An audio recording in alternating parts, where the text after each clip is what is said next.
جی ناظرین، وزیر دفاع خواجہ محمد آصف تقریب سے خطاب کر رہے ہیں، آئیے آپ کو براہ راست لیے چلتے ہیں۔ آپ کو بھی پتہ لگانا چاہیے، اور اب جب یہ مسئلہ سیٹل ہو گیا ہے خوش اسلوبی کے ساتھ، تو حکومت بھی جو ہے اس چیز کو جو ہے وہ پرسو کرے کہ اس نقصان کا کون ذمہ دار ہے۔ جو قومی وقار اور قومی ایک عزت آبرو کا جو ایک نقصان ہوا، 1 کروڑ کے قریب جو ہے اوورسیز پاکستانی ہیں جو پی آئی اے کو استعمال، میجورٹی جن کی پی آئی اے کو استعمال کرتی تھی۔ پی آئی اے جو ہے میتیں اوورسیز پاکستانیوں کو جو وفات پا جاتے تھے وہ فری میتیں لے کے آتے تھے۔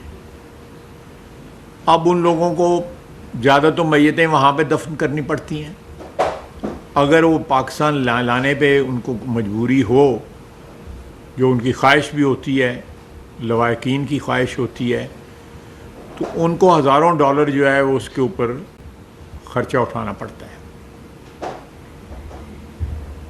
اور یہ ایک بڑا میں سمجھتا ہوں گریویس جذباتی صدمہ تھا اوورسیز پاکستانی کو۔ میں جہاں بھی جاتا ہوں، میں اٹلی جاتا ہوں، اٹلی میں اب تو وہاں پہ انہوں نے اتنے سال انتظار کر کے کو زمین لے لی ہے، قبرستان اپنا وہاں پہ بنا لیا ہے۔ میں جس 1-2 شہروں میں گیا ہوں تو وہاں پہ مجھے پتہ لگا ہے۔ اسی طرح اور بھی ممالک میں لوگوں نے مجبور ہو کے انہوں نے وہاں پہ کو قبرستان بنانے شروع کیے ہیں، لیکن عمران خان اور غلام سرور نے مل کے پی آئی اے کو قبرستان بنا دیا۔ یعنی اس لیک آف بزنس کی وجہ سے،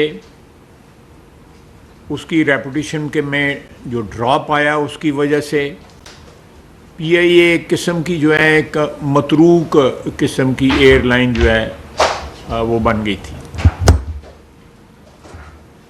اس کے جہاز زیادہ تر جو ہے وہ ڈس فنکشنل ہو گئے،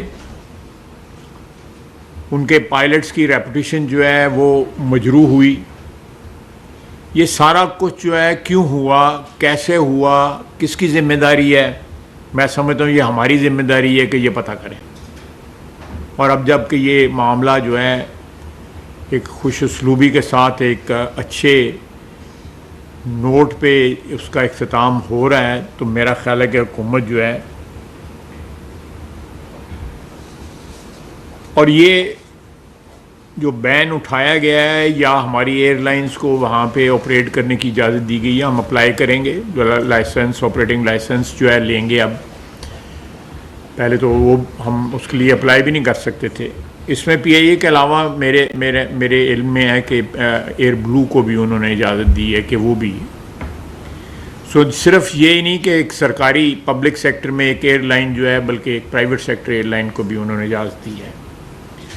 تو یہ بیسیکلی بنیادی طور پہ پاکستان کی جو پی آئی اے کی جو ریگولیٹر ہے، جو ہماری سول ایویشن ہے، اس کے اوپر اعتماد ہے یورپین یونین کا اور برطانیہ کا کہ یہ ہمارا ریگولیٹر جو ہے وہ بین الاقوامی سٹینڈرڈز کے مطابق جو ہے وہ کام کر رہے ہیں، جس کے نتیجے میں سرکاری اور نجی ایئر لائن کو جو ہے اجازت دی گئی ہے۔ میں ان کو خراج تحسین پیش کرتا ہوں۔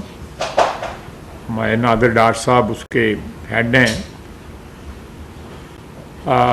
جو ہماری سول ایویشن ہے۔ تو ناظرین، وزیر دفاع خواجہ محمد آصف تقریب سے خطاب کر رہے تھے، آئیے اب آپ کو معمول کی نشریات کی طرف لیے چلتے ہیں۔